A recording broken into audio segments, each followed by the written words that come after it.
ఉదయగిరి శాసనసభ్యులు కాకల సురేష్ ఉదయగిరి పట్టణంలో నూతనంగా నిర్మించిన ప్రభుత్వ ఉన్నత పాఠశాలలో అదనపు నూతన గదులను ప్రారంభించారు. ఈ సందర్భంగా ఆయన మాట్లాడుతూ ఈ నూతన గదులను 1,18.50 లక్షల రూపాయలతో నిర్మించామని పేర్కొన్నారు. నేను కూడా ప్రభుత్వ పాఠశాలను చదివిన విద్యార్థినని గుర్తు చేశారు. ప్రతి ఒక్క విద్యార్థి శ్రద్ధగా చదివి ఉన్నత స్థాయిలకు ఎదగాలని ఆకాంక్షించారు. ఈ కార్యక్రమంలో కూటమి ప్రభుత్వ నాయకులు, విద్యార్థులు తదితరులు పాల్గొన్నారు.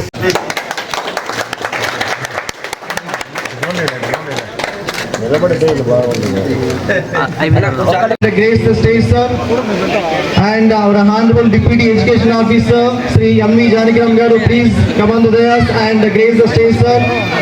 And next, ఈ రోజున ఈ స్కూలు నడపడం జరుగుతోంది.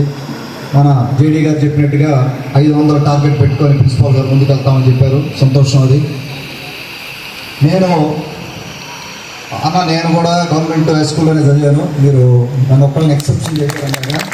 నేను బుచ్చిరెడ్డిపాళెం, మన బుచ్చిరెడ్డిపాళెం తెలిసే ఉంటుంది మీకు, నెల్లూరు వెళ్ళే దారిలో వస్తుంది. బుచ్చిరెడ్డిపాళెంలో కొంతమంది 6th to 10th చదివి ఉంటారు, చాలామంది పొలిటికల్ లీడర్స్ కానీ బాగా సక్సెస్ఫుల్ పీపుల్ అందరూ కూడా. కానీ నేను 6th నుంచి ఇంటర్మీడియట్ దాకా ఒకే బిల్డింగ్లో చదివాను, గవర్నమెంట్ హై స్కూల్. 7 సంవత్సరాలు అదే గవర్నమెంట్ హై స్కూల్లో చదివాను. ఇటువంటి క్లాస్ రూమ్స్లోనే కింద కూర్చొని చదివాను. మీలాగా కనీసం ఇప్పుడు కుర్చీలు వేసుకుని కూర్చున్నారు, కింద కూర్చొనే సభలు అటెండ్ అయ్యాను. మట్టిలోనే ఆడుకున్నాము, అన్ని రకాల స్పోర్ట్స్ ఆడాము. మాకు కూడా ఇంత పెద్ద దాదాపు ఇదే సైజు గ్రౌండ్ ఉండేది అప్పట్లో. అంటే ఆ రోజు విద్యా విధానానికి ఈ రోజున మన విద్యా విధానానికి చాలా తేడా ఉంది. మనకు రాబోయే 20 సంవత్సరాల్లో రాబోయే ఛాలెంజెస్ని మీరు కిడ్స్ ఇక్కడ ఫేస్ చేయాలంటే, ఇక్కడ గర్ల్స్ స్టూడెంట్స్ అవ్వచ్చు, బాయ్స్ అవ్వచ్చు, ఫేస్ చేయాలంటే దానికి మీరు ప్రత్యేకంగా రెడీ కావాల్సిన పరిస్థితి.